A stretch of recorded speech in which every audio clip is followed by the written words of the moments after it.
oficina, te estoy hablando de la cárcel de Yayagua, Claro. de las cárceles de Patiño, ¿no? Ya después en la cárcel propiamente dicho, en una celda común, ¿cuántos habremos sido? Pues la intervención a los campamentos supuso una racia represiva contra los dirigentes, ¿no? Ella en un tono muy sereno, pero muy firme como era ella, me dijo, mira, respeto tu decisión, pero yo voy a estar a tu lado. Y tú vas a respetar mi decisión también. Bueno, estuvimos clandestinos juntos algunos días seguramente, ¿no? Hasta que, claro, las nuevas generaciones estén acostumbradas Sí, claro. a la democracia.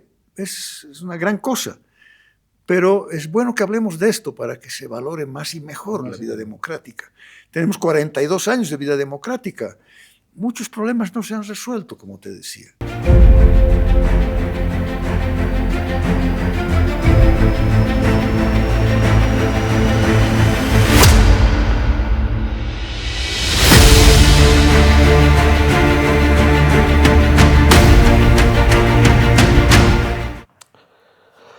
Nuestro invitado de hoy es parte de la historia democrática de Bolivia.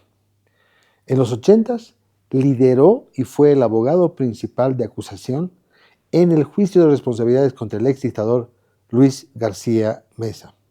Luego fue un destacado alcalde paceño. Con nosotros, Juan del Granado. Bienvenido al podcast Doy Fe. Quiero hablarte de la línea Sabores Cascada. Ahora tienen nueva imagen. Mandarina, papaya, lima limón, piña, durazno, guaraná, pomeloneus y fresoda. Cambiaron de imagen para refrescar con nuevas etiquetas, pero el sabor a frutas que siempre disfrutas sigue igual. La Cascada, una empresa orgullosamente boliviana. 3, 2, 1, estamos al aire. Y hoy estoy con Juan del Granado. Juan sin miedo, como te dicen en la arena política. Un hombre de larga trayectoria en ese ámbito. Juan, me has dicho en la charla previa de que en tu juventud has sido ateo hasta que te ha tocado en algún momento, ¿no?, estar en la dictadura de Banzer, me parece, en un momento difícil, y ahí has tenido una conversación con alguien que podría ser Dios. Cuéntanos un poco, ¿cómo ha sido eso? Bienvenido. Bueno, un gusto. Gracias, Marcelo. Mira, yo tenía 22 años. Activista desde mis 18, 17. Y caí preso en siglo XX, donde yo vivía. No te diré que hacía periodismo radial, sino terrorismo radial, ¿no? Era locutor y jefe de noticias de Radio La Voz del Minero. Claro, era un empleado del sindicato y, como no, militante político, siguiendo la línea sindical radical de aquellos años. Bueno, mira, en junio del año 1976, se terminó el territorio libre que era siglo XX.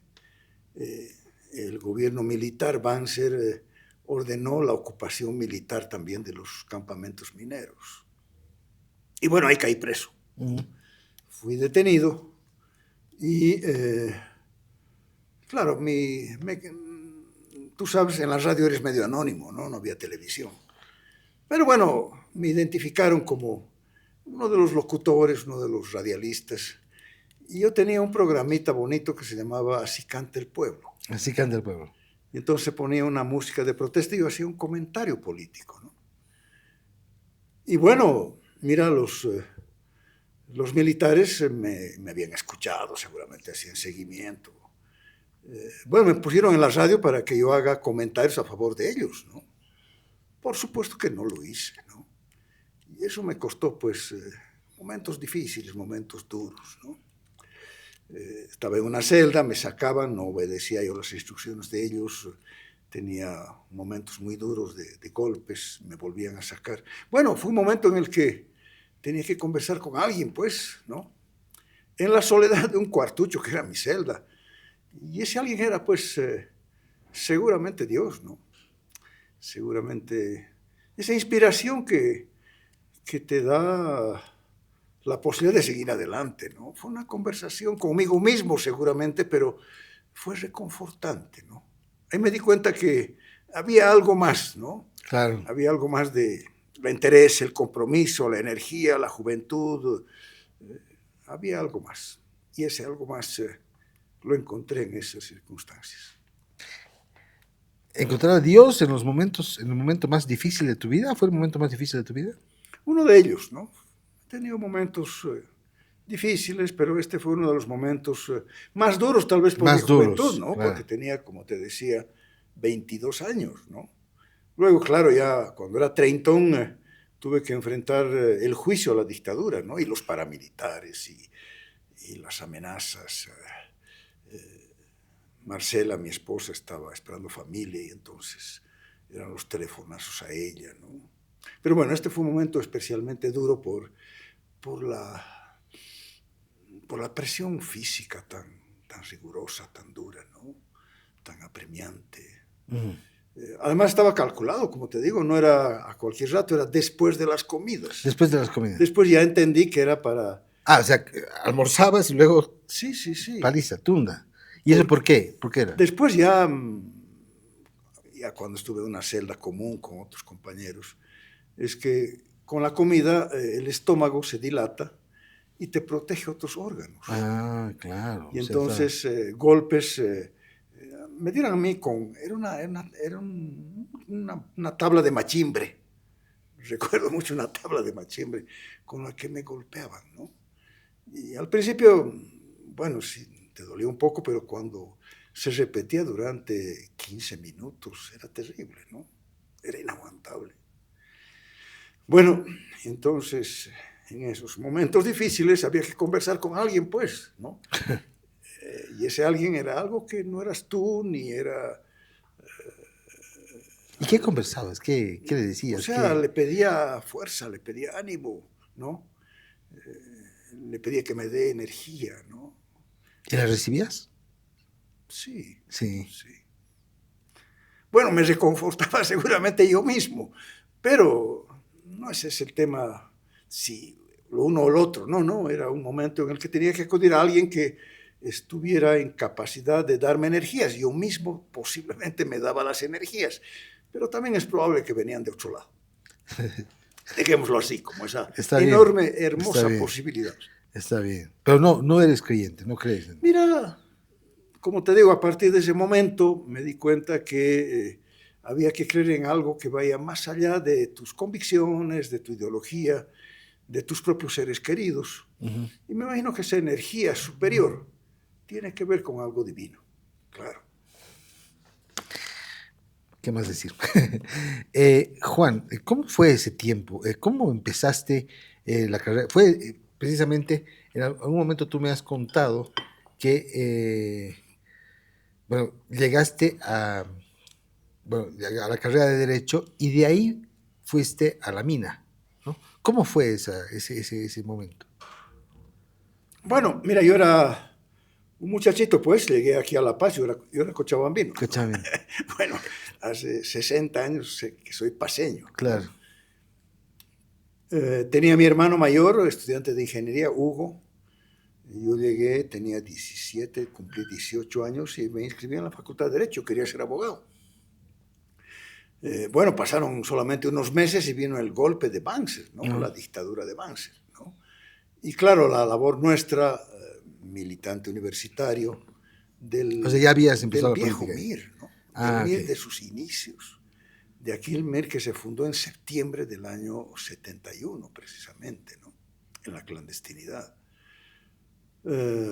Y bueno, yo después de un tiempo terminé la carrera de Derecho y yo tenía un compromiso, especialmente con el sector minero. Conocí a un gran compañero que fue una especie de inspiración, un mentor mío también, aunque no tenía muchos años más que yo.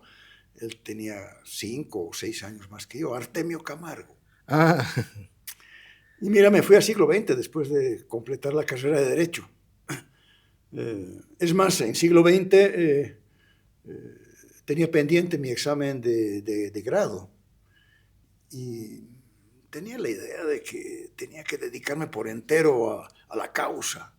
Y Artemio, un hombre minero, que había intentado estudiar Derecho, pero que los rigores pues, de la vida no le permitieron, me dijo, vas a dar tu examen. Tenía que dar mi examen de grado, que no pensaba ya darlo. Y mira, él me levantaba a palos, bueno, con la sirena de la primera punta. Tú sabes que en la mina hay la sirena, ¿no? Claro. Que te marca la primera punta, que es el ingreso a las 5:30, 6 de la mañana, de la segunda punta, que es el ingreso de la tarde, y el ingreso nocturno. Entonces nos levantábamos con la sirena de la primera punta a estudiar. Y entonces, claro, estudié y di mi examen de grado y salí abogado. Artemio te empujó. Sí. Bueno, el mérito principal estuvo en mi padre, en mis padres, Claro, que claro, sin duda. me hicieron estudiar, aunque ya en un primer tiempo yo trabajaba para acompañar mis estudios, pero fue esta decisión de Artemio, ¿no? Y entonces, ¿cómo podía faltarle abogado a Artemio? Claro. Una vez que lo masacraron. Esa fue básicamente la decisión, la razón por la cual yo me embarqué en ese proceso, ¿no? A esos compañeros no les podía faltar un abogado. Wow, qué fuerte, qué fuerte. Mira, vamos a poner un contexto. Artemio Camargo fue una de las víctimas de la calle Harrington. Así es. Vamos a, y mira cómo es, aquí hay otro, no sé, una cosa muy especial. Artemio Camargo ha sido quien te ha impulsado para terminar tu examen como abogado. Y años después, cuando él ya no estaba, tú has llevado adelante el juicio de responsabilidades contra Luis García Meza. Qué lindo, ¿no? O sea, eso que estás compartiendo realmente es muy fuerte, ¿no? Porque además tienes que estudiar, tienes que terminar, porque necesito abogado, te decía. No, me decía, está bien, necesitamos cuadros políticos, pero necesitamos profesionales. Claro. La causa nuestra, la causa popular, la revolución, aquella hermosa utopía de nuestros años juveniles, me decía Artemio, tiene que estar acompañada de capacidad, ¿no? Necesitamos profesionales. Bueno, como te digo, el mérito, claro, de mis padres que me solventaron los gastos en un primer largo momento. Y luego esta decisión de Artemio, ¿no? Usted va a ser abogado, compañero. Necesitamos abogados. Usted se va a levantar conmigo, con la sirena de la primera punta. Bueno, yo trabajaba en Radio La Voz del Minero. Como te decía. ¿Y cómo era tu día? ¿Tú levantabas no puedo presumir de radialista, era una especie de francotirador radial. Claro. ¿no? Aprendí también a hacer un poquito de radio, ¿no? Y entonces, bueno, ¿no? 5:30, estábamos de pie. Florita, la esposa de Artemio, nos preparaba el agua. Los mineros comen el agua antes de entrar a la mina, ¿no? Porque, claro, el esfuerzo es muy grande, ¿no?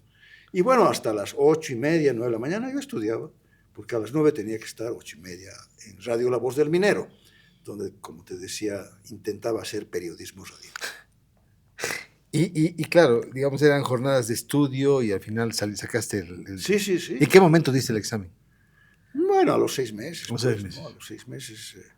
En las épocas mías, en el semestre del año, tenías un par de oportunidades para dar examen, una o dos. Y al semestre siguiente igual, ¿no? Entonces, fueron 3, 4 meses de estudio riguroso, ¿no? Pero que me marcaron la vida. Hoy día me despierto a las 5:30 de la mañana, como hace 50 años, ¿no? Claro, flojeo un poquito, me levanto un poco más tarde, pero estoy desde las 5:30, 6, en una costumbre que viene de ahí, de la mina, claro. De ahí, de la mina. Del compromiso, del campamento minero, de la sirena histórica, ¿no? Dicen que es una sirena de un barco, ¿no? Que se instaló en el campamento de siglo XX. ¿No? El ulular de la sirena, ¿no? Legendaria, que no solamente convoca a los mineros al trabajo, sino que convoca a las grandes manifestaciones. Un día de esos, te estoy hablando del año 76, empezó el ulular de la sirena, eso de las 11 de la mañana. Estaban ingresando los militares a los campamentos. era la ocupación que Banzer ordenó el año 76, de aquellos territorios libres, ¿no? Claro. Que los habíamos mantenido así a fuerza de la lucha popular. Bueno, no, eso se acabó en el mes de junio del año 76. Y recuerdo ese ulular de la sirena a las 11 de la mañana, una hora inadecuada para la sirena, signo de alarma, signo de invasión, signo de ocupación militar, signo convocatoria a la resistencia. ¿Y te resuena? Sí, claro. Me imagino. ¿Y qué pasó? ¿Te agarraron? No, bueno, no fue ese momento, ¿no? Sino, claro, estábamos en una actividad clandestina. Y aquí te cuento otra anécdota, ¿no? Sin mencionar nombres, porque me acuerdo el nombre de una persona, ¿no? Era un policía que venía a la radio La Voz del Minero, venía de civil, pero lo conocían como policía. Y entonces nadie le quería recibir sus comunicados. El único que le recibía sus comunicados era yo. Así, ¿por qué no? Entonces, tenemos comunicados policiales, citaciones, cuestiones elementales, pues, que yo se las difundía. Bueno, este supuesto amigo fue el que me reconoció en la calle, yo clandestino. Estaba yendo a una reunión, estaba yendo por la parte de Yayago, la parte de arriba, para salir al campamento. Y me vio, y bueno, yo no lo llegué a saludar, simplemente intercambié la mirada, y fue él el que me hizo apresar. al que le daba los hacía la agachada, claro. Me acuerdo su nombre, me acuerdo su aspecto. Seguramente ha cambiado, estoy hablando de 50 años atrás, ¿no? Bueno, cosas de la vida, pues, ¿no? Cosas de la vida. A esa persona que yo le hacía el favor de leerle el comunicadito fue el que me delató, me denunció, me tomó preso. ¿Y cuántos estaban? Bueno, mira, al principio individual, ¿no? Una celda, un cuartucho, que seguramente antes era una oficina. Te estoy hablando de la cárcel de Yayago, claro, de las cárceles de Patiño, ¿no? Ya después en la cárcel propiamente dicho, era una celda común. ¿Cuántos habremos ido? Pues la intervención a los campamentos supuso una racia represiva contra los dirigentes, ¿no? Éramos varios, ¿no? Yo era uno de los pocos. Bueno, estaba el Teodoro Orozco Campos, legendario radialista de Catavi, ¿no? Y bueno, los dirigentes mineros, ¿no? Los dirigentes sindicales, ¿no? Con los que compartíamos las celdas. Ya en el momento de estar en una celda común, después de ese primer momento largo, ya te digo, no sé, días, semanas. Semanas que te han parecido años, me imagino. ¿Ah? Que han parecido años, seguramente. Sí, pues pierdes un poquito la noción del tiempo. La noción del tiempo, ¿no? No sabes qué día ya es, ¿no? Te guías un poquito, incluso por los horarios en los que te traen la comida, ¿no? Pero la comida ya no era un momento de, sino un momento de que ya viene la paliza. Pero claro. Ya ahí hablabas de Pavlov, ¿no? Hablabas de Pavlov. Los reflejos condicionados. Claro. ¿No? Entonces empezaba el sonido de los cubiertos o de los platos y empezaba la tembladera porque después venía la paliza. Y entonces imagínate cómo deglutías ese alimento, ¿no? Bueno. No comías, en la práctica no. O sea, ha sido semanas que no has comido. Porque Mira, no sé, ha debido ser por lo menos una semana, ¿no? No parecía que, a uno le parecía más tiempo, ¿no? Claro. Pero me imagino que han debido ser una semana, 10 días, ¿no? Interminables. ¿Y qué pasó después? Bueno, después ya entras a un lugar donde está el resto de los detenidos, ¿no? Traté de hablar lo menos posible, porque bueno, en la clandestinidad, y esto que estoy relatando no lo conocen pues los jóvenes, ¿no? En la clandestinidad nadie conocía, no era bueno que nadie conozca tu nombre, ni tú conozcas los nombres de tus otros compañeros, ¿no? Mi nombre era Horacio. Horacio. Nadie me conocía por mi nombre, ¿no? Bueno, después perdí mi nombre, Juan Sin Miedo ya también. Claro, pero claro. No, nadie me conocía por Juan del Granado, nadie sabía que ese era mi nombre. Todos me conocían por Horacio. Y ese nombre lo tomé de mi abuelo paterno, que era un hombre muy bondadoso, ¿no? Esa es la imagen que tenía, que le adopté su nombre. Yo era el compañero Horacio. El compañero Horacio. Y entonces, claro, Alguien que haya preso decía, es el Horacio. ¿Quién sería el Horacio? ¿No? Era un mecanismo fundamental en la vida clandestina para preservar la libertad de los otros compañeros, ¿no? Porque tú puedes aguantar, sí, 2, 3 momentos de interrogatorios, 2, 3 días de palo, ¿no? De tortura, pero ya después de eso, pues tienes nomás que empezar a hablar, pues, ¿no? No te queda otra. Y ese es el tiempo que en la clandestinidad establecíamos. Aguanta por lo menos 2 días. De tal manera que en esos 2 días sepamos que has caído preso y la gente pueda ya buscar otros lugares donde ocultarse o refugiarse, ¿no? Mira, te estoy hablando de las reglas de la clandestinidad. Mira, qué interesante. De hace 50 años. Qué interesante. Entonces, bueno, pasó eso. Y al final, ya fuiste a un lugar donde había más gente. Claro, más, ya la celda común, ¿no? La celda común. Ahí había mineros, habían... Sí, los compañeros dirigentes sindicales, ¿no? A los cuales conocía. Yo era radialista, ellos eran los dirigentes de los sindicatos, de las secciones, ¿no? Un ambiente ya distinto, ¿no? Donde ya podía comer porque ya no venía abundaba la comida, pues, ¿no? Ah, porque las familias... Las familias traían en viandas, ¿no? Y entonces abundaba la comida, comía bienísimo, ¿no? Y hay un ambiente simpático, olvidándote que había una reja y había represión afuera, un ambiente de camaradería, ¿no? Que me llevó a apreciar mucho la calidad humana de los compañeros. Claro, seguro, no, seguro. La calidad humana de los dirigentes. ¿Y qué pasó después, Juan? Porque después viniste a La Paz, ¿no? Bueno, no, a mí me exilaron del país. Yo pude salir con el compromiso de salir del país, ¿no? Lo que se llamaba, entre comillas, exilio voluntario. O te ibas a Chiloé en un avión de la Fuerza Aérea, o tú podías escoger si tenías algún lugar en el extranjero donde irte, ¿no? Y yo tenía unos familiares ahí en el sur de Estados Unidos, ¿no? Y me fui unos meses por allí, en un tiempo que me recuperé, ¿no? Anímicamente. ¿Y cómo fue volver? No, volví medio clandestino. ¿No? Medio clandestino. Pero ya el gobierno estaba cayéndose, ¿no? La dictadura estaba desmoronándose. Ya no era la persecución sañuda, entonces pude normalizar nomás mi estancia y luego de eso, claro, vino la recuperación democrática. Te hablo del año 75, 76. Claro, 76, y claro, vino la... Y no hubo más, no sufriste nuevos, porque alguna vez me dijiste que en La Paz había sufrido también torturas y eran más fuertes, ¿no?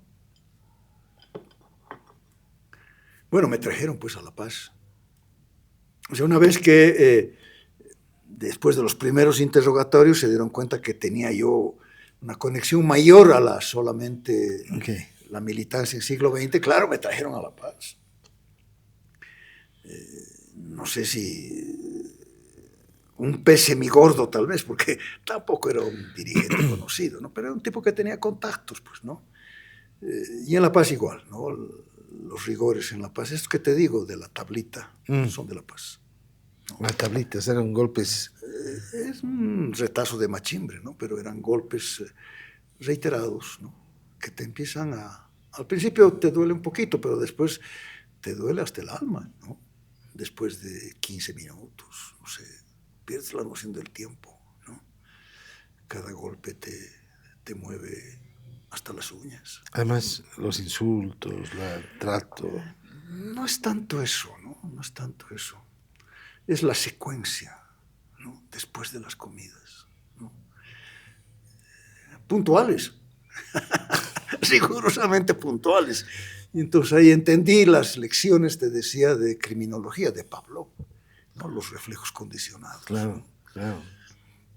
Se entiende. Estos mecanismos que te genera el cuerpo, el espíritu para enfrentar las dificultades, ¿no? O para sufrirlas, ¿no? Ustedes conocen a Juan, abogado, exalcalde de La Paz. Lideró el histórico juicio de responsabilidades al dictador Luis García Meza, el primer caso en América Latina donde un régimen autoritario fue juzgado por su propio país. Este hito ha consolidado sin duda el Estado de Derecho en Bolivia y le ha valido a Juan reconocimiento internacional. Como diputado nacional impulsó instituciones clave como el Consejo de la Judicatura, el Tribunal Constitucional y la Defensoría del Pueblo. En el 99 llegó a la Alcaldía de La Paz con un discurso anticorrupción y ciudadano. Su gestión de 10 años de 2000 a 2010 tuvo bastante que ver. Vamos a hablar de la gestión y de todos los cambios que han habido en 10 años de gobierno municipal que has tenido, Juan. Eso es Por más ejemplo, grato. el tema de programas innovadores como Mi Primer Empleo, Barrios de Verdad, las cebras nacieron contigo, ¿no? Sí, claro. Las cebras. Esa es creo que las cebras son un icono importantísimo en la ciudad, ¿no? Es parte de esa visión de cultura ciudadana que nos pareció en mi gestión fundamental, ¿no? Cultura ciudadana, valorar el espacio público. Claro. Eh, Vamos a mira, hablar, vamos a hablar de eso. sí, claro. Porque todavía tengo cosas que hablar del No, pasado dale, antes. dale. Pues fue fundador del Movimiento Sin Miedo, padre de 4 hijos, esposo de Marcela Rebollo, y tienes nietos. 2 hermosos nietos. 2 nietos. De 5 y 8 años. Ah, qué lindo, qué lindo. Qué una bendición. Bueno, y hablemos un poco luego de esto que cuentas de esa experiencia con la dictadura, vino un momento muy duro en la vida de Juan de Granado, que fue perder amigos en la calle Harrington, entre ellos obviamente Artemio. Y también creo que ahí alguna vez contaste que tu mamá jugó un papel muy importante después, ¿no? En el proceso que vino después con el juicio, ¿no? Cuéntanos un poco de ellos, porque obviamente uno dice, claro, uno retiene, yo tenía muy niño, tenía 6, 7 años cuando ocurrió lo de la calle Harrington, pero claro, marca, ¿no? Porque yo veía, alguna vez he visto una revista Alarma, ¿no? Y ahí veía pude ver muy niño los cuerpos, todo lo que había ocurrido. Me leí y a pesar de ser muy niño, yo me acuerdo que me impresionó muchísimo lo que había ocurrido en la calle Harrington, ¿no? ¿Cómo lo viviste? ¿Cómo fue esa? Además, hablarnos de los amigos que se fueron. Mira, después supe, ¿no? Mi madre vivía en Cochabamba, yo vivía aquí en La Paz. Y mi madre se vino a La Paz y me dijo que debía asilarme, que mi vida estaba en riesgo. Y yo le dije que no me iba a asilar, que iba a permanecer en la clandestinidad. Ella en un tono muy sereno, pero muy firme como era ella, me dijo, mira, respeto tu decisión, pero yo voy a estar a tu lado. Y tú vas a respetar mi decisión también. Bueno, estuvimos clandestinos juntos algunos días seguramente, ¿no? Hasta que, claro, mira, estábamos en la casa de un familiar, en la avenida Saavedra, en la casa de mis familiares Cosío. Estábamos en un tercer piso de una casa antigua, una casa vieja. Serían las 11 de la mañana, cerca del mediodía, y llegaron ambulancias, ¿no? Llegaron jeeps, ambulancias, era un despliegue paramilitar típico, ¿no? De la época del García Mesías. Y entraron al edificio, a esta casa vieja de 3 o 4 pisos, de la familia Cosío. Nosotros, con mi madre, estábamos en el último piso, el tercer piso, debe ser, sí. Y se produjo un bullicio muy grande en el primer piso, un bullicio muchísimo más grande en el segundo piso, y ahí quedó todo. O sea, buscaban a alguien y lo encontraron en el segundo piso, no me estaban buscando a mí, pero en ese interín del bullicio del primer y del segundo piso, mi madre se indispuso de una manera espantosa, ¿no? O sea, le vinieron vómitos, fue un cuadro espeluznante, ¿no? Mira, pasó el momento terrible, no llegaron al tercer piso, estaban buscando a otra persona y la vi a mi madre deshecha. Y dije, no puedo hacerle esto a mi madre, punto. Y fue el día, el momento en el que decidí asilarme. Ahí fuiste a Estados Unidos. No, me asilé en la Embajada de Venezuela. Y de ahí sí fui a Venezuela, después a Quito. Y en Quito estuve un tiempo y luego volví otra vuelta al país ya estaba ya la dictadura cayéndose, pero volvió en la clandestinidad todavía. Y cuando fuiste a Venezuela fue que ocurrió esto. La masacre, claro. La masacre. La masacre, sí. La calle Harrington. Así es, ya no estaba ahí. Claro, eran jóvenes del MIR, ¿no es cierto? Sí, sí, sí. Básicamente que estaban reunidos, el viejo MIR, que estaban reunidos en una casa en Sopocachi y entraron y los acribillaron, los mataron a todos menos una persona, ¿no? A Gloria Ardaya. Gloria, que en ese instinto femenino, cuando sintieron la llegada de los paramilitares, el estruendo de las movilidades, los frenazos, estaban ellos en un segundo, tercer piso, estaban trepando las rejas los paramilitares. Ella, un instinto absolutamente femenino, se metió debajo de una cama. Llegaron los paramilitares, los pusieron contra la pared, los hicieron identificar y los ametrallaron. Gloria Ardaya, la única sobreviviente, nos cuenta, ¿no? Cómo es el estruendo del ametrallamiento. Abrieron la puerta donde ella estaba entre una enorme humareda de pólvora. Y mira, uno de los cuerpos todavía con vida, el cuerpo de Artemio. Lo pusieron en el borde de la cama, donde estaba en el piso, en el borde de la cama. La cama estaba recostada en una pared, en uno de sus lados, y al otro lado estaba el cuerpo de Artemio, moribundo. Eso le salvó la vida. Nadie se acercó a ese lugar durante varios minutos seguramente, ¿no? Media hora, hasta que llegaron los del DIN, de la Policía Técnica Judicial, a hacer un levantamiento de supuesto enfrentamiento, ¿no? Porque esa fue la versión no solamente pública, sino para los propios agentes policiales, ¿no? Porque estos eran grupos paramilitares asesinos, no necesariamente vinculados a la estructura policial. Bueno, llegó el DIN, llegó la policía, la investigación, y claro, sintieron que alguien estaba debajo de la cama. Ya no podían asesinarla, y había otra gente, ¿no? Porque la versión fue enfrentamiento, como que los cuerpos, las fotos que logramos en algún momento recabar, tenían ametralladoras, tenían fusiles, ¿no? Los cuerpos inertes de mis compañeros, ¿no? O sea, eran el show, montemos el show. Montemos el Escucho show. Decir Gloria, ¿no? Montemos el show, ¿no? Y era entonces simular un enfrentamiento, ¿no? Simular no una masacre sangrienta, cobarde, sino un enfrentamiento militar, ¿no? Que no ocurrió. Mis compañeros estaban absolutamente desarmados.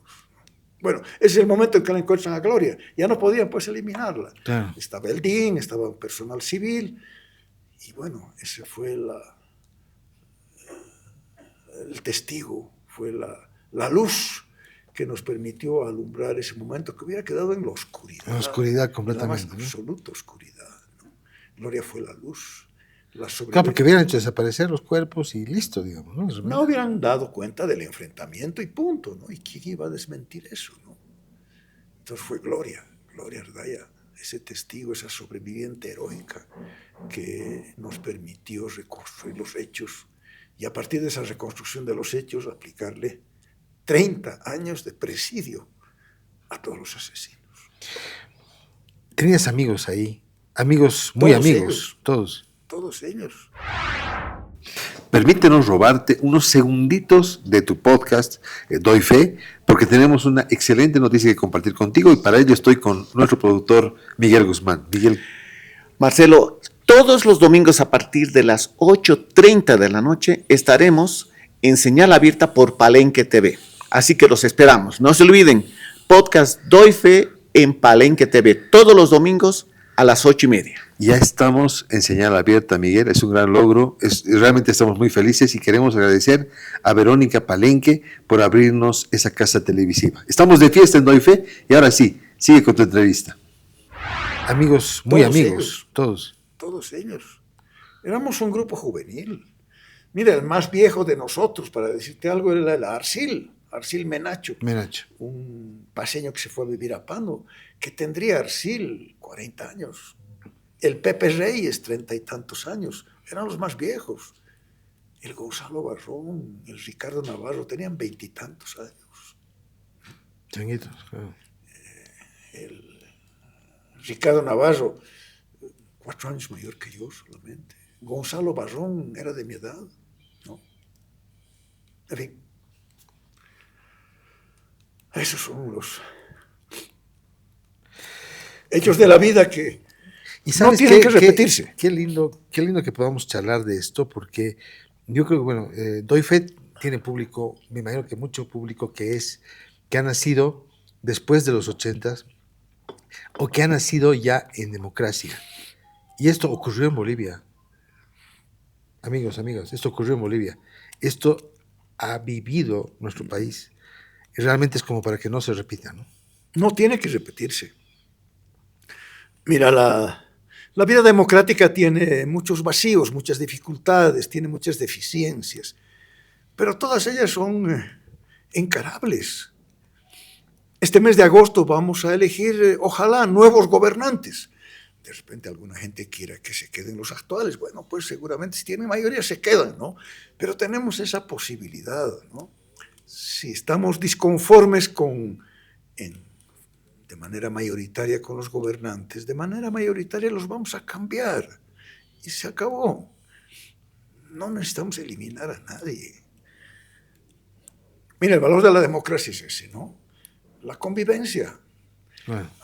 Hay veces que les tenemos bronca, pues, a los adversarios, ¿no? La vida democrática te obliga a tener tolerancia, ¿no? Hay veces que ves en la Cámara unas trifulcas, ¿no? Es un poquito que se salen los pies del plato, si quieres, ¿no? Pero finalmente, son trifulcas de vez en cuando, ¿no? El resto del tiempo están conviviendo. Ideas totalmente disímiles, ¿no?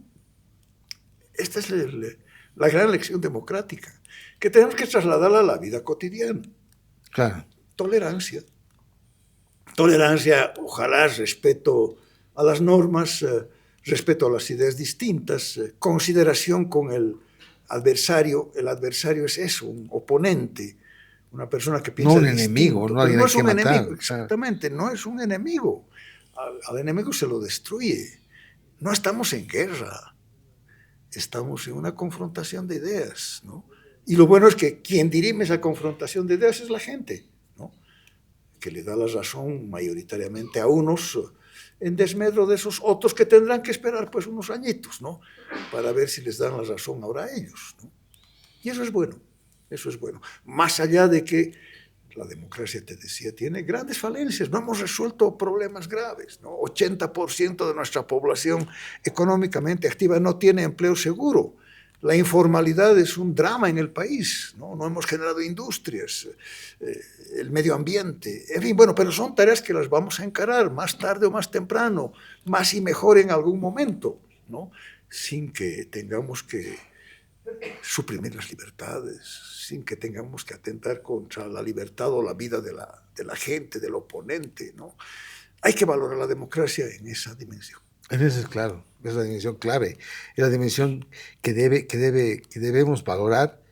Y además, claro, me imagino que la generación tuya, mucho más, porque ha tenido esta vivencia, ¿no? La gente que vino a la vida después de los 80, como que ya esto ya es una cosa, la democracia es parte, digamos, está dentro de la cotidianidad. Y no, realmente ha habido otros momentos muy complicados para el país. Entonces, realmente eso es importante, ¿no? Bueno, es buenísimo que las nuevas generaciones estén acostumbradas sí, claro, a la democracia. Es una gran cosa.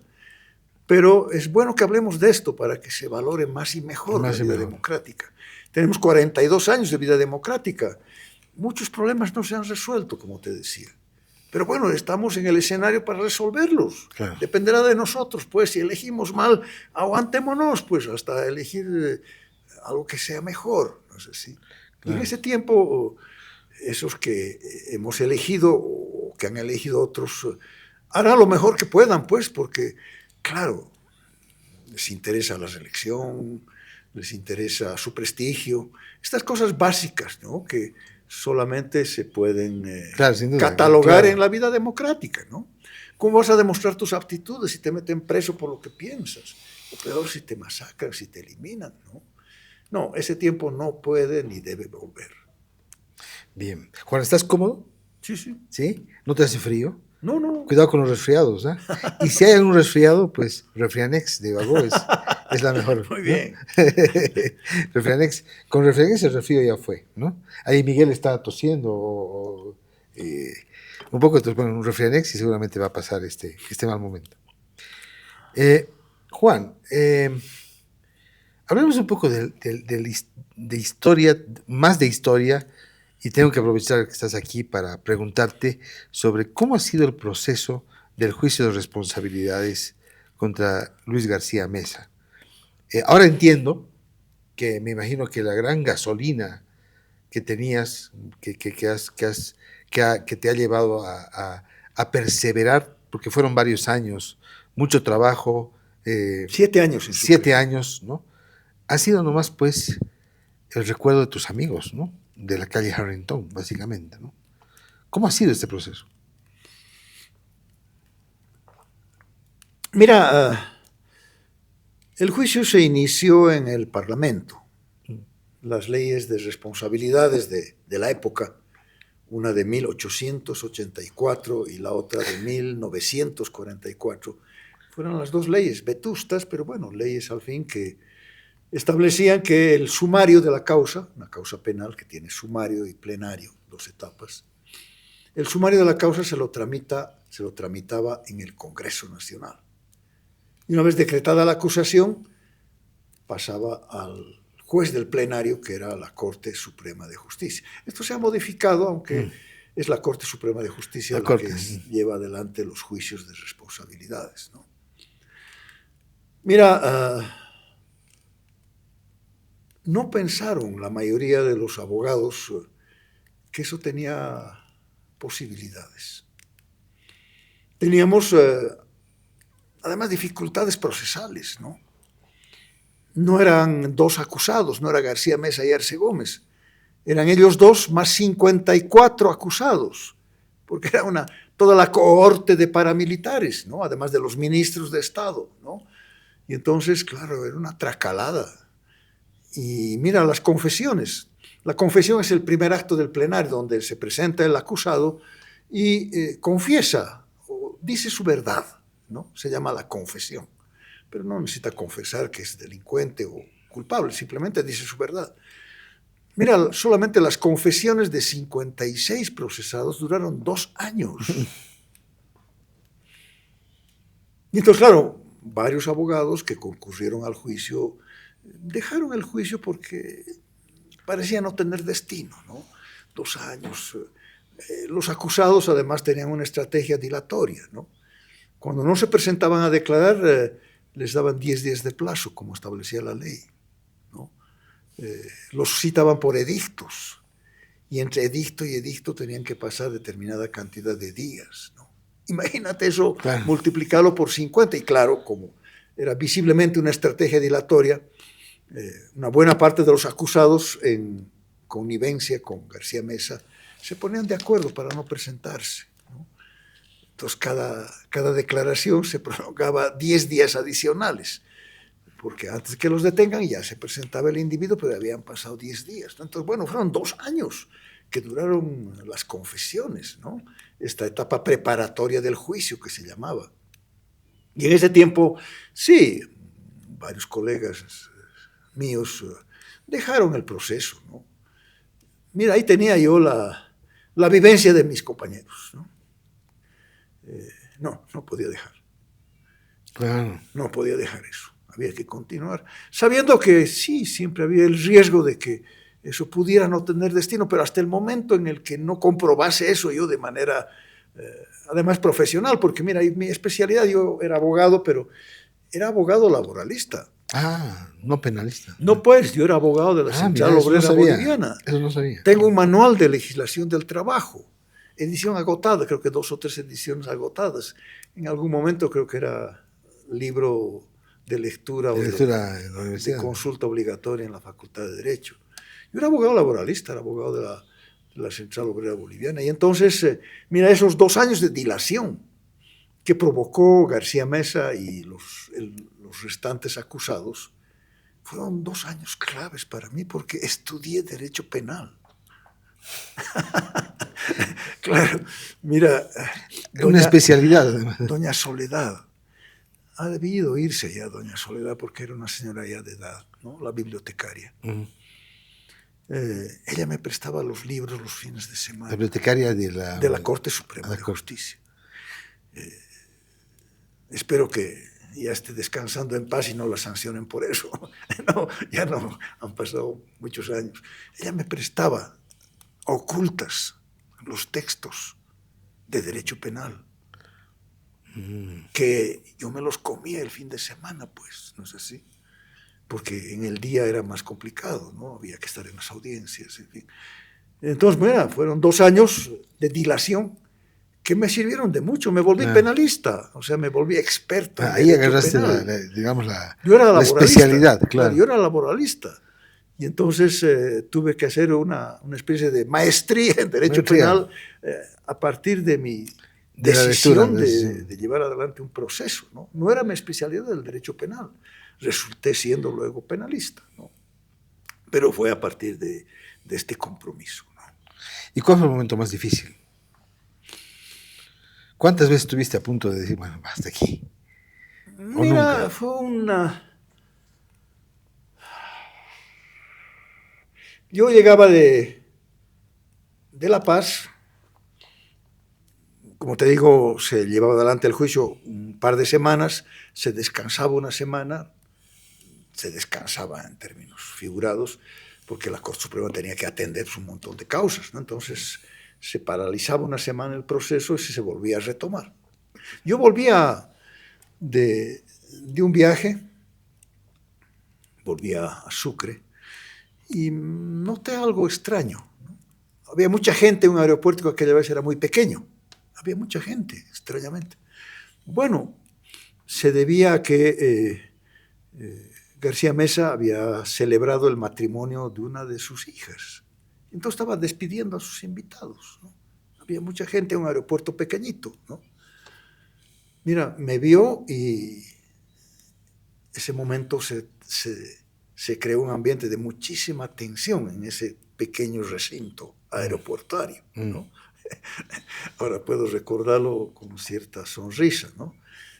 Esa cantidad de gente se separó y quedamos frente a frente. Wow. ¿No? Me insultaba García Mesa y toda la actitud valiente mía era levantar la cabeza y mirarlo fijamente, ¿no? Su esposa, la señora Olma, si no me equivoco, Olma Cabrera, me hacía señas detrás de él para que me retire, porque había otras puertas, ¿no? Y mira, la única señal de valentía, de ahí viene lo de Joder sin miedo, fue no retirarme. Y cada vez que me insultaba, levantaba yo la cabeza y lo miraba, ¿no? García Mesa hacía el ademán de venirse, ¿no? Pero lo agarraban. Y se dejaba agarrar nomás también él, ¿no? No sé si era un show, pero claro. Bueno, fue terrible. Fue un momento muy, muy grave para mí, muy grave. Terminó el momento en el que salió un señor, un caballero, un viejito. Digo viejito, sería un hombre de mi edad, un 60, 70. Ternito café, me acuerdo, relativamente bajito. Como te digo, había un público ahí como en el oeste. Salió de uno de los lados y le dijo, carajo, no sea cobarde. García Mesa se sintió desnudado seguramente, se dio la vuelta y se fue. Ahí acabó. Al día siguiente, presencia debió ser, ¿sí? Estaba con una foto mía, no del acto, porque nadie sacó fotos, y decía, este es Juan Sin Miedo. De ahí viene la chapa, pues. Claro. De ahí viene la chapa, no. Fue un momento en el que tuve que vencer los temores. Claro, ¿no? tuviste miedo. Pero claro. Por supuesto, estaba con enormes temores, pero no podía bajar la cabeza, no podía dejarlo ahí, García Mesa sacándome del escenario en el sentido figurativo de la palabra. No, pues yo era el abogado de las víctimas. Ese era el individuo que había asesinado a mis compañeros. Bueno, esos fueron los momentos, uno de los momentos más difíciles de la vida, ¿no? Tuve otros momentos complicados, ¿no? Ya preso, la tortura física, pero este fue un momento muy Claro, me complejo, imagino que fue complicado, claro. complejo, muy difícil. Difícil porque obviamente esto.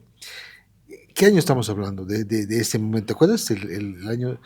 Porque obviamente había un poder ahí, o sea, si el hombre estaba despidiendo a sus familiares, Pero claro, estaba, digamos, riéndose de la mira, justicia. no quiero reprochar a nadie, pero García Mesa era una persona que ostentaba no solamente poder, tenía protección militar. Y lo tenía hasta el día de su muerte, creo, ¿no? Tenía protección militar, él jugaba paleta con los militares lo acogían, ¿no? Sino que, como tenía dinero, lo gastaba, pues, ¿no? En almuerzos, cenas, seguramente, ¿no? Y entonces, mucha gente se apegaba a él, ¿no? Yo tengo un recuerdo que me caló dolorosamente un tiempito, ¿no? Estaba yo volviendo, seguramente, de la Corte Suprema, con Freddy Padilla, con Julio César Sandoval, los nombro porque son los abogados, juntamente con Miguel Ángel Virueta, los 4 abogados que estuvimos hasta el final. No hubieron varios abogados al principio, pero fuimos los 4 los que estuvimos hasta el final. Seguramente estaba volviendo acompañado de ellos, 2, 3, siempre, una cosa muy pequeña, ¿no? De la Corte Suprema, a donde yo vivía, en la calle Grau, en un cuartito que bondadosamente me alquiló doña Alicia Bejarano, unas cuadras. Ahí en Sucre. Claro.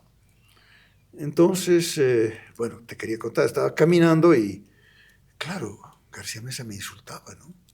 ¿Te encontraste otra vez ahí? Sí, ¿no? Y yo simplemente no le respondía, pero lo miraba fijamente, ¿no? En la calle. Él siempre en movilidad, yo a pie, ¿no? Recuerdo una movilidad que estaba yo caminando en la dirección de la movilidad, a la dirección del tráfico, y una movilidad muy cerca mía. Entonces, me la vuelta era García Mesa, ¿no? Que me insultaba. Yo seguía caminando, ¿no? Bueno, pero la gente que... ¿Lo odiabas? No, jamás. No. No, mira... ¿Qué sentías? No era... ¿Cuál fue la razón? Fue el profundo cariño de mis compañeros, ¿no? El profundo compromiso con la memoria de ellos. Es que yo siempre he sido un estudioso de la historia del país. Y me planteé un dilema, ¿no? Que lo conversé con mis familiares, como te digo, varias veces con mi madre, ¿no? O se sentaba un precedente, o mis compañeros simplemente iban a ser unos más en la larga lista de mártires, de caídos. No podía ocurrir eso. No podía. Claro, había que sentar un precedente, ¿no? Y creo que hemos logrado sentar ese precedente. Sí. Mira, estamos libres, espero para siempre, de asonadas golpistas militares. No ha vuelto, ¿no? Pero bueno, el año pasado tuvimos algún tipo que se alzó durante unas horas, ¿no? Bueno, ese individuo, si hubiera tenido un poquito más de éxito, seguramente estuviera ya sentado hoy día en el banquillo de los acusados en Sucre. Bueno, el que quiera interrumpir la vida democrática por la vía de facto, es un precedente, claro. Tiene que ir luego a Sucre. Es un precedente. Y después de Sucre tiene que ir a Chonchocoro. ¿No? Mira que es importante. Claro, es importante. Claro que sí. Pero nunca fue, o sea, claro, yo digo, tienes al asesino, el hombre te insultaba, te provocaba, tú solamente lo mirabas y no respondías. Nunca, no te llegas de desafiarlo a puñetes, no sé. Mira, no era conveniente. No era conveniente. No era conveniente. Pero ganas no te faltaban, me imagino. ¿Ah? Ganas no te faltaban, me imagino. Mira, nunca ha sido una reacción mía, ¿no? Era un hombre mayor, además, ¿no? Seguramente hubiera podido romperle la cara, pero nunca ha sido mi manera de ser, ¿no? yo tenía aquella vez 20 y tantos años, 30 años. Él era un tipo de 50, de 60, seguramente me hubiera podido dar una buena paliza, ¿no? No, nunca fue mi manera de... Además, no, yo estaba consciente de que estaba cumpliendo otro tipo de rol, ¿no? No pasó por mi mente... Había temor, pero eso claro que sí, claro que sí, ¿no? Que es lo mejor. Él siempre estaba acompañado, se suponía que estaba armado, ¿no? Después, un pariente mío me buscó aquí en La Paz y me regaló una calibre 45, una hermosa pistola Remington. Pero lo primero que le dije es, bueno, enseñamos a disparar, ¿no? La tengo todavía, la tengo como recuerdo. Y habían amenazas, te perseguían, sentías presión, sentías... Mira este tipo de cosas. Esas ¿no? cosas. Es que Sucre es una ciudad hermosa, pero pequeñita, pues. Claro. ¿No? Y entonces te encuentras con los paramilitares, con la gente a cada rato, ¿no? Estaba en libertad, ninguno estaba preso. Y lo que es más grave, todos estaban arraigados en Sucre. En Sucre. Yo era uno más de los arraigados porque, claro, tenía que atender el juicio, ¿no? Y entonces, claro, te encontrabas en la calle, ¿no? Te encontrabas regularmente. En el restaurante, algunos con misa, actitudes más agresivas que otros, ¿no? García Meza y su gentuza, ¿no? La más próxima era la más agresiva. Pero el resto de la gente tampoco, no necesariamente eran agresivos, ¿no? Bueno, mira, pasaron pues varios años, ¿no?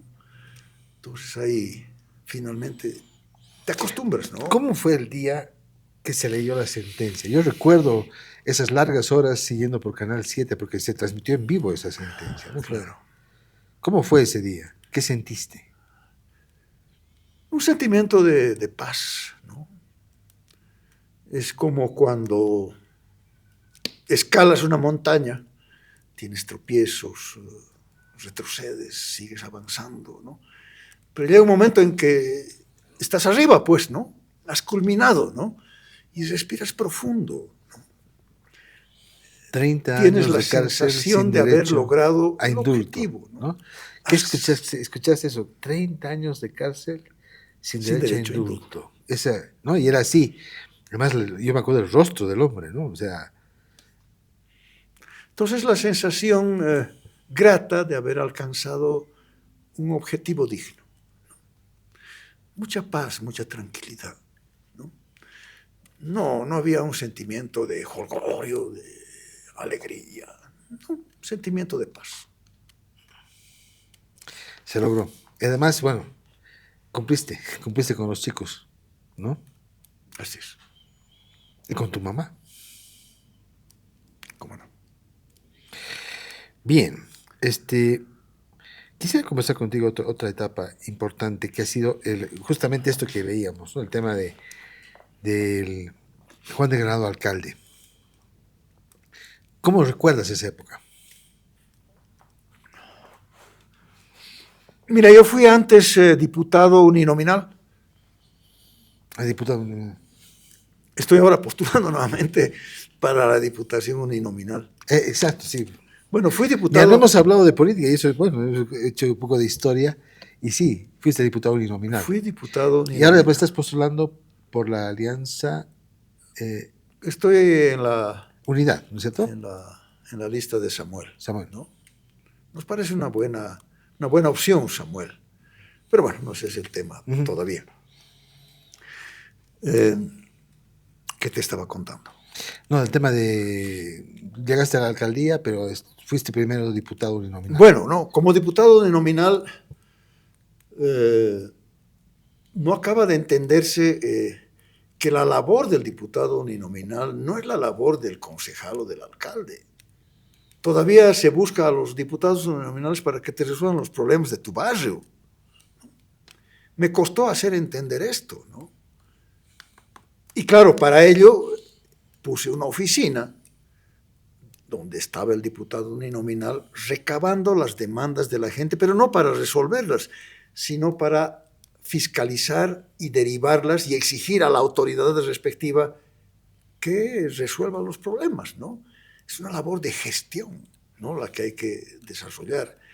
una labor de gestión que emerge de tu relación con la comunidad. Es muy lindo, porque significa, en primer lugar, si quieres ser un buen diputado, claro, ¿no? Una relación permanente con la gente, ¿no? El diputado uninominal tiene que tener una oficina, no en el Parlamento, donde es con ficha. No, tiene una oficina en el lugar. Como que si soy elegido voy a poner una oficina en San Pedro, en Sopocachi, en la circunscripción, ¿no? Donde la gente llegue y te plantee sus problemas, ¿no? Y tú puedas convertirlos esos problemas en soluciones, en peticiones de informe, en gestión legislativa, pero sobre todo, como te digo, en labor de gestión y de fiscalización, ¿no? Esa es una labor fundamental. Entonces, así fue, de diputado a alcalde, así fue la... Claro, una vez que ejercía mis labores de parlamentario, me daba cuenta de la enorme deficiencia que había en la gestión municipal, ¿no? Y bueno, me dice, me postulas alcalde entonces, claro. En vez de ir a molestar a los concejales, de hacer la vida imposible al alcalde con peticiones de informe que ni siquiera me las respondía adecuadamente. No interesa quiénes eran las personas. Bueno, me postulé alcalde, ¿no? Y de ahí vienen 10 años en la alcaldía, ¿no? ¿Qué fue lo mejor y lo más duro de la alcaldía? Ya estamos sobre la hora. Mira, lo más duro fue ordenar esa alcaldía, ¿no? Era terrible. Además, sobre llovido mojado, y tal cual, porque vino ese diluvio del 2002. Bueno, por suerte, entre comillas. Que se llevó más de 70 vidas, ¿no? 74 víctimas, ¿no? Por suerte, entre comillas, te decía, esa tragedia nunca vista en La Paz, una granizada de más de 1 hora, ¿no? Que taponeó todos los flujos de aguas, ¿no? Todas las alcantarillas, todos los desagües, ¿no? Y pues, claro, las calles se volvieron unos ríos terribles, ¿no?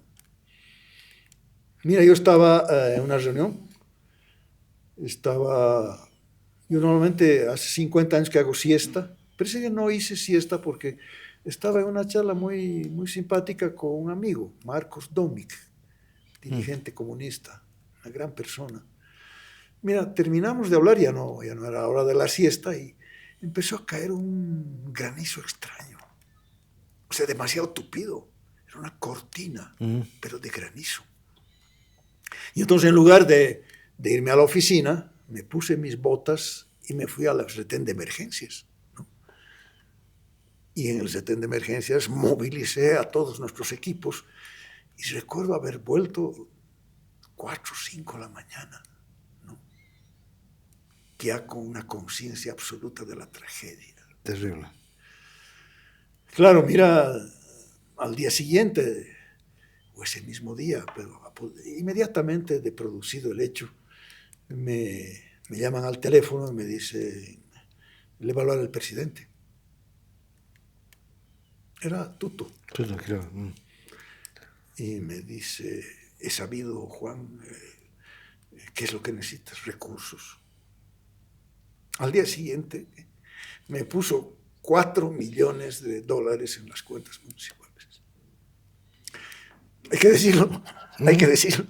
Esa fue la respuesta y el comportamiento Tuto adecuado. Lo contó aquí también.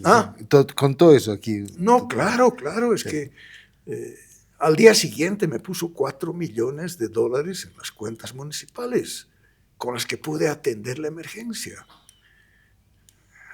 Relievo ese gesto, que debería hacerlo cualquier gobernante, pero claro. No pasa esto, eso, pues, ¿no? Habitualmente, ¿no?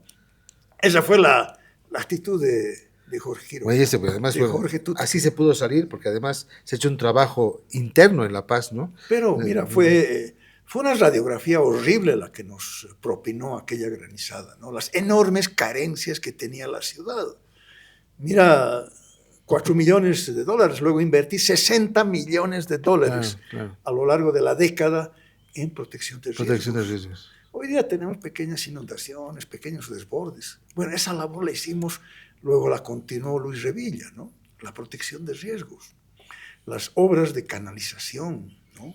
Las obras de protección de taludes, los muros de contención, que no se ven, que no producen votos, pero que le dan una enorme seguridad y le dan viabilidad a la ciudad. Mira, el reto nuestro después de estos hechos terribles fue el reto de la viabilidad. Yo le dije a la gente, La Paz como es bella, hermosa, no es viable si es que no la protegemos, ¿no? Y entonces con esta visión es que cambiamos un poquito la mentalidad de la gente. La gente dejó de pedirme obras, ¿no? Dejó de pedirme asfaltos porque estábamos haciendo bóvedas, estábamos haciendo canalizaciones, estábamos haciendo protección de taludes, muros de contención, ¿no? Y mira, la gente luego me religió y ya en los siguientes 5 años, claro, ya pudimos mejorar la ciudad tanto que le pusimos flores a nuestra ciudad. Flores y de ahí viene lo del alcalde jardinero ya también, ¿no? No, y además, no, las cebritas que han sido el mayor regalo, creo, ¿no? Para la ciudad. Es la cultura ciudadana, ¿no? Que tanto una... extrañé yo en la primera vivencia, ¿no? La gente ajena a su espacio público, ¿no? La gente botando la basura donde sea, ¿no? La gente dejando escombros donde le daba la gana. En fin, creyendo que el espacio público es algo ajeno. No, el espacio público es nuestro. Y había que encariñar a la gente con el espacio público, ¿no? Mira, pusimos flores empezando por el Prado, el lugar más visible. Recuerdo, estaba volviendo tarde de la oficina y había unas señoras de edad hurgando ahí entre las jardineras, ¿no? Hice parar la movilidad. ¿Qué pasa? Se estaban robando las florcitas. Bueno, está bien. Para llevarse. Entonces dije, no, pues, ¿dónde vive usted? No lo voy a decir. Dígame, mañana le voy a hacer florcitas. Florcitas. Le voy a hacer los almácigos, ¿no? Para que los ponga. Pero no los saque de acá, es de todos. Bueno, y la gente poco a poco empezó a cuidar, ¿no? Empezó a hacer respetar. Tú sabes que en las épocas, bueno, había mucha construcción en La Paz, ¿no? Y, claro, al mediodía los compañeros albañiles iban pues a descansar a las jardineras, ¿no? Entonces había que sacarlos. Había que sacarlos, ¿no? Después ya la gente los sacaba, ya no era yo, ya no era la autoridad. Ya no y eso fue un poco el tema de las cebritas, ¿no? Las cebritas venían y si tú te parabas en la línea de cebras, se echaban sobre tu capó y te hacían sentir, pero con tal cariño te enseñaban, o te enseñan, que realmente son parte, digamos, ¿no? Son parte de eso, de la cultura ciudadana y del respeto a la ciudad y el cariño. Claro, ahí vino, mira, varios colaboradores míos, podría nombrarlos a muchos, pero voy a obviarlos a otros. La cebra no se pisa, ¿no? Pero claro, no pisas las líneas, ¿no? Claro. Entonces es medio impersonal. Pero cuando le pones una cebra de carne y hueso, no pises la cebra. No pises, pues ahí entiendes. Ahí me estás pisando, me estás matando. Hay graficas, ¿no? Claro. Bueno, son las formas son cosas, no. que aprendimos. Juan, nos ha faltado tiempo, porque ya se acabó el tiempo, te cuento, Claro. ya ha pasado rapidísimo. Muchas gracias. Gracias, Juan, por dar fe de esta historia que es parte de la historia del país, ¿no? Que es excepcional porque es realidad, es lo que ha pasado en Bolivia. Y definitivamente creo que estás inspirando a las nuevas generaciones para que esto no se repita, ¿no? Para que esto no se repita y que la democracia es lo mejor que podemos tener, digamos, ¿no? Como forma de vida en un país, ¿no? Lejos de las dictaduras y lejos de que el rival político sea un enemigo al que hay que matar, ¿no?